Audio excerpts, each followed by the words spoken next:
ओम नमो भगवते वासुदेवाय. यदक्षरं वेदविदो वदन्ति विशन्ति यद्य तयो वीतरागाः यदिच्छन्तो ब्रह्मचर्यं चरन्ति तत्ते पदं संग्रहेण प्रवक्ष्ये. अर्जुनाला भगवंतांनी सांगितलंय की सर्व काळी सातत्याने तू माझं स्मरण कर आणि युद्धाला तयार हो. हे सातत्याने स्मरण करायचं आहे, ते अभ्यासयोगयुक्त होऊन आणि स्थिर मनाने करायचं आहे. आणि हे कशासाठी, तर त्यामुळे आपल्याला अंतकालीसुद्धा प्रयाणाच्या वेळेसुद्धा भगवंताचं स्मरण राहील आणि मग ह्या जन्ममरणाच्या फेऱ्यातून आपली मुक्तता होऊ शकेल. आता हे जे पद आहे, ज्या परब्रह्म पदाला पोचायचं, त्या पदाला जाण्यासाठी यतयः काय करतात, तर विशन्ति यद्य तयो वीतरागाः यदक्षरं वेद विदो वदन्ति. हे जे परब्रह्म पद आहे, त्या परब्रह्म पदाला अक्षर असं म्हणतात. कोण म्हणतात, तर वेदविद, वेद जाणणारे असे योगी ज्ञानी हे या परमपदाला अक्षरपद असं म्हणतात. आणि वीतरागाः, राग म्हणजे प्रेम, माया, ममता ही ज्यांच्यामधून निघून गेली आहे, म्हणजे मायेच्या मोहात जे अडकत नाही आहेत, असे जे यतयः, यती संन्यासी असे जे आहे, ते याच पदामध्ये म्हणजे अक्षर पदामध्ये विशन्ति म्हणजे प्रवेश करतात, तिथे जाऊन पोचतात. असं हे अक्षरपद आहे की जिथे पोचण्याची वीतरागी म्हणजे यती लोकांची, संन्यासांची, साधूंची, की ज्यांना ह्या जन्ममरणाच्या फेऱ्यातून सुटायचं आहे, त्यांची सगळ्यांची इच्छा त्या पदापर्यंत जाऊन पोचायची असते. आणि तिथं जाऊन पोचण्याकरता यदिच्छन्तो ब्रह्मचर्यं चरन्ति, चरन्ति म्हणजे आचरणात आणतात. यदिच्छन्तो म्हणजे अशा ह्या पदाची इच्छा करणारे जे वीतरागे असतील, वेदविद असतील, ते ब्रह्मचर्याचं म्हणजे कठोर व्रतपालनाचं आचरण करतात. तत्ते पदम संग्रहेण प्रवक्ष्ये. संग्रह याचा एक अर्थ साठा, संचय होतो, पण इथे संग्रह याचा अर्थ आहे संक्षिप्त किंवा थोडक्यात. तर ज्या पदाचं हे महत्त्व आहे की ज्या पदाला गेल्यावरती पुन्हा परत यावं लागत नाही, जन्ममरण नाही, असं हे जे पद आहे, अक्षर ब्रह्म आहे, त्याचं वर्णन मी तुला संग्रहेण म्हणजे संक्षिप्त रूपामध्ये प्रवक्ष्ये म्हणजे सांगतो. सर्व द्वाराणि संयम्य मनोहृदि निरुध्य च मूर्ध्न्याधा यात्मन प्राण मास्थितो योगधारणा. ओम इत्येकाक्षरं ब्रह्म व्याहरन् माम अनुस्मरन् यप्रयाति त्यजन् देहं सयाति परमां गतिम्. आता या पदापर्यंत पोहोचण्याकरता आपली स्थिती शारीरिक मानसिक कशी हवी ती सांगितली आहे. वास्तविक प्रयाणाच्या वेळेला अशा प्रकारे अगदी जागृत अवस्थेमध्ये असणं, आपली इंद्रिय, ज्ञानेंद्रिय असतील, कर्मेंद्रिय असतील, ती सुस्थितीत असणं, मन, आत्मा याच्यावरती आपला ताबा असणं, या सगळ्या गोष्टी अत्यंत अवघड आहेत. आणि ते वरच्याप्रमाणे आचरण करणारे म्हणजे ब्रह्मचर्याचं अखंड पालन करणारे, द्वंद्वातून, द्वंद्वमोहातून ज्यांची मुक्तता झाली आहे, अशा लोकांना ते शक्य होतं. मग ते त्या प्रयाणकाली काय करतात, तर सर्व द्वाराणी संयम्य. शरीर हे जे आहे त्याला द्वार आहेत, म्हणजे त्याची इंद्रिय जी आहे ती त्याची द्वारं मानलेली आहेत, तर ती सगळी ताब्यात ठेवून संयम्य. आता बाह्य इंद्रिय म्हणजे ज्ञानेंद्रिय, कर्मेंद्रिय ताब्यात ठेवली. नंतर मनोहृदि निरुध्यच, मन जे आहे ते हृदय म्हणजे हृदयात स्थिर करून ठेवायचं. मनोहृदि निरुध्यच मूर्ध्न्याधा यात्मन प्राण म्हणजे मूर्ध्नी आधाय आत्मनः प्राणम अस्थितः. आता प्राण काय करायचा, तर मूर्ध्नी म्हणजे मस्तकामध्ये, आधाय म्हणजे ठेवून, आत्मनः म्हणजे स्वतःचा, आपले प्राण, आपली जीवशक्ती ही आपल्या मस्तकामध्ये स्थिर करायची आणि अशा प्रकारे योगधारणा करायची. सगळी शरीराची इंद्रिय ताब्यात घ्यायची, मन हृदयामध्ये स्थिर ठेवायचं, आपलं प्राणतत्व जे आहे ते मस्तकामध्ये आणायचं आणि अशी योगधारणा करून मग ओम इति एकाक्षरं ब्रह्म, ओम हा सर्वात प्रथम निर्माण झालेला ध्वनी आहे. आकाशातून निर्माण झालेला हा ध्वनी आहे. त्या ओंकारातून नंतर शब्द ब्रह्म निर्माण झालं, म्हणून ओंकार ओम हे ते परमपद आहे असं मानलेलं आहे. तर ओम इति एकाक्षरम ब्रह्म हे ब्रह्मरूप आहे. ओम हे शब्द ब्रह्म आहे, एकच अक्षराचं आहे. म्हणून ओम हे जे एक अक्षराचं ब्रह्म आहे ते व्याहरण म्हणजे त्याचा जप करून, ते सतत मुखाने बोलून, माम अनुस्मरण, नुसतं वाणीनी ओम ओम म्हणायचं नाही आहे, तर ते ओम पदाचा जो अधिपती आहे त्या परब्रह्माचं स्मरण करायचं आहे. म्हणजे आपलं प्राणतत्व हे मस्तकात ठेवायचं आहे, इंद्रिय ताब्यात ठेवायची आहे, मनोहृदयात ठेवायचं आणि पुन्हा आपल्या मुखानी ओम ह्या एकाक्षर ब्रह्माचा जप करत राहायचं. त्याच वेळेला परब्रह्माचं ध्यान करायचं. आणि अशा स्थितीमध्ये यप्रयाती त्यजन देह, ह्या स्थितीमध्ये जो आपला देह टाकतो, स याती परमां गती, तो त्या परमगतीला परमपदाला जाऊन पोचतो. आता हे फक्त अशा प्रकारे अंतकालाच्या वेळेला, प्रयाण कालाच्या वेळेला अशा स्थितीमध्ये भगवंताचं ध्यान करणं, स्मरण करणं, जप करणं आणि इंद्रियांवरती ताबा ठेवणं, हे जे ब्रह्मचर्य व्रताचं आजीवन पालन करतात, द्वंद्वमोहातनं जे सुटलेले आहेत, अशा वीतरागी लोकांनाच शक्य होतं.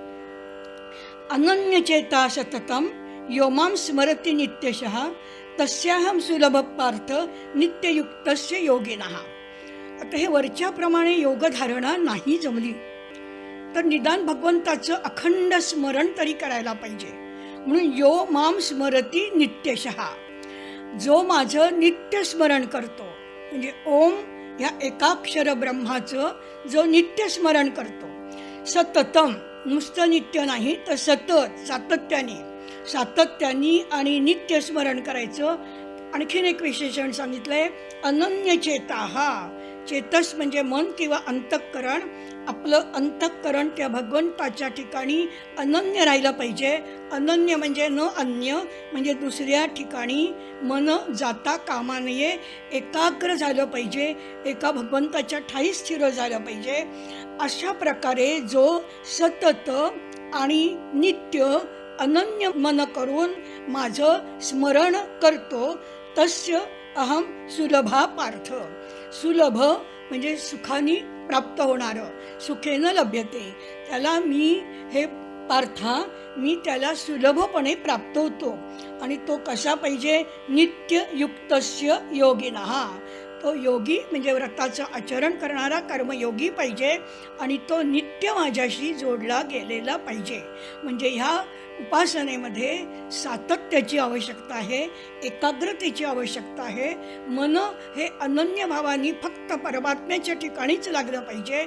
अशा स्थितीने, अशा पद्धतीने उपासना करणाऱ्याला सुद्धा मी प्राप्त होतो किंवा तो माझ्या पदापर्यंत येऊन पोचतो. आता या भगवंताच्या पदापर्यंत, ओम या परब्रह्म पदापर्यंत जाण्याची आवश्यकता काय आहे किंवा तिथे गेल्याने काय फायदा होणार आहे, काय मिळणार आहे आपल्याला, ते पुढच्या श्लोकामध्ये सांगतायत. मामुपेत्य पुनर्जन्म दुःखालयम शाश्वतम नाप्नुवन्ति महात्मान संसिद्धिं परमां गताः. माम उपेत्य, उपेत्यमध्ये उपरिकी धातू आहे, म्हणजे जवळ जाणे. माझ्या जवळ जाण्याने म्हणजे माझ्या जवळ येण्याने पुनर्जन्म, पुन्हा जन्म जो घ्यावा लागतो, जन्म मरणाच्या चक्रात अडकावं लागतं. आणि हे आपल्याला माहिती आहे की आपल्या कर्मसिद्धांताप्रमाणे आपली जी कर्म आहेत ती भोगण्याकरता आपल्याला परत परत जन्म घ्यावा लागतो. जन्म घेतला की पुन्हा कर्म होतात, पुन्हा कर्म भोगायची, असं हे चक्र जनन मरणाचं चालू असतं. मग हे चक्र थांबतं. जो माझ्यापर्यंत येऊन पोचतो त्याला पुनर्जन्म नाही. आणि पुनर्जन्म हा कसा आहे, दुःखालय आहे. आलय म्हणजे घर आहे, दुःखाचं घर आहे. आपण त्या विषयामध्ये बुडलेलो असतो, पण ते विषयसुद्धा आपल्याला दुःख देणारे असतात. दुःखालयम अशाश्वतम आहे, हे शाश्वत टिकणारं असं नाही, नश्वर आहे. म्हणजे देह पुन्हा पडतो, पुन्हा जन्म, पुन्हा मरण, हे सातत्याने चालू असतं. मग माझ्यापर्यंत जो पोचतो त्याला दुःखाचं स्थान असणारं, अशाश्वत असणारं असं हे पुनर्जन्माचं जीवन त्याला भोगावं लागत नाही. न आपनुवंती, त्यांना असं हा पुनर्जन्म प्राप्त होत नाही. महात्मान संसिद्धिं परमां गताः, कारण हे महात्मा आहेत, हे श्रेष्ठ जीव आहेत, कारण त्यांनी उपासना केली आहे, ब्रह्मचर्य व्रताचं पालन केलं आहे आणि त्यामुळे ते परमां गताः संसिद्धिं, ते संसिद्धीपर्यंत जाऊन पोचलेले आहेत. जे परमपद आहे भगवंताचं, जे परब्रह्मपद आहे, त्या परब्रह्मपदाला ते जाऊन पोचलेले आहेत. त्यामुळे त्यांना पुनर्जन्म प्राप्त होत नाही. आब्रह्मभुवनाल्लोका पुनरावर्तिनोऽर्जुन मामुपेत्य तु कौन्तेय पुनर्जन्म न विद्यते. आता पुन्हा पुनर्जन्म न विद्यते सांगितलंय, पुनर्जन्म मिळत नाही. आता इथं कशाचं वर्णन केलं आहे की लोक वेगवेगळ्या देवतांची उपासना करतात. कुणी विष्णूची करतं, कुणी शिवाची करतं, कुणी ब्रह्माची करतं, कुणी वरुणाची करतं. आता या प्रत्येक देवतांचे लोक आहेत. म्हणजे शिवाची उपासना करणारा शिवलोकाला जाईल, विष्णूची उपासना करणारा विष्णू लोकाला जाईल. म्हणून याचं वर्णन केलं आहे की आ ब्रह्मभुवना लोका. आ म्हणजे पासून, अगदी ब्रह्म आपण म्हटलं तरी ब्रह्मापासूनची जी भुवन आहेत, म्हणजे ह्या प्रत्येक देवतांची जी भुवन आहेत, ते सगळे लोक, ती सगळे जग ही कशी आहे, पुनरावर्ती. आपल्याला असं वाटेल की आपण शिवापर्यंत जाऊन पोचलो, म्हणजे शिवलोकापर्यंत जाऊन पोचलो की पुनर्जन्म नाही, विष्णू लोकाला गेलो की पुनर्जन्म नाही. पण भगवंतांचं सांगणं असं आहे की ब्रह्मलोकाला जरी पोचलात तरी तुम्हाला परत जन्म घ्यावा लागेल, कारण ही सगळी पुनरावर्ती आहे. आपलं पुण्य संपलं तर की पुन्हा आपल्याला त्या लोकामधून निघून या परत्य लोकामध्ये आपल्याला पुन्हा जन्माला यावं लागेल. म्हणून ही सगळी जग, हे सगळे लोक, ही सगळी भुवन पुनरावर्ती आहेत. फक्त मामुपेत्य तु कौन्तेय पुनर्जन्म न विद्यते. जो मला येऊन पोचला, माझ्या पदापर्यंत आला, त्याला मात्र पुनर्जन्म नाही. सहस्रयुगपर्यंत महर्यद ब्रह्मणो विदुः रात्रीं युग सहस्रार्तां तेहो रात्रविदो जनाः. आता अहोरात्र असा शब्द आलेला आहे. अहोरात्र, अह म्हणजे दिवस आणि रात्र. आपला दिवस आणि रात्र जसा असतो तसं ब्रह्मदेवाचं दिवस आणि रात्र कशी असते त्याचं वर्णन केलं आहे. सहस्रयुगपर्यंतम अह, सहस्रयुग एवढा काळ दिवसाचा असतो. हे कोण म्हणतात? ब्रह्मणः विदुः, ब्रह्मज्ञानी लोक हे जाणतात की ब्रह्मदेवाचा एक दिवस म्हणजे सहस्र युग असतात. आता या सहस्र युगाची गणना कशी केली जाते तर आपण 4 युग मानतो. कृतयुग, त्रेतायुग, द्वापारयुग आणि कलियुग. त्याची प्रत्येकाची वर्ष नेमून दिलेली आहेत. सर्वात जास्त असतात कृतयुगाची, त्याला सत्ययुग असे म्हणतात. त्यातली थोडी थोडी कमी होत, म्हणजे समजा सत्ययुग 4000 वर्षांचं असेल तर त्रेतायुग 3000 वर्षांचं असतं, द्वापारयुग 2000 वर्षांचं आणि कलियुग 1000 वर्षांचं असतं. आता ही जी 4 युग आहेत ती 4 युग मिळून त्याला महायुग असं म्हणतात. आणि अशी 1000 महायुग झाली की तो ब्रह्मदेवाचा एक दिवस होतो. आणि अशीच 1000 महायुग झाली की ब्रह्मदेवाची एक रात्र होते. रात्री युग सहस्रांता ते अहोरात्र विदो जनः असं ज्ञानी लोक म्हणतात. अव्यक्ताद् व्यक्तय सर्वा प्रभवन्ति हरागमे रात्र्यागमे प्रलीयन्ते तत्रैवाव्यक्त संज्ञके. आता दिवस सुरू झाला, ब्रह्मदेवाचा दिवस सुरू झाला की काय होतं की पुन्हा सृष्टीचा निर्मितीची सुरुवात होते.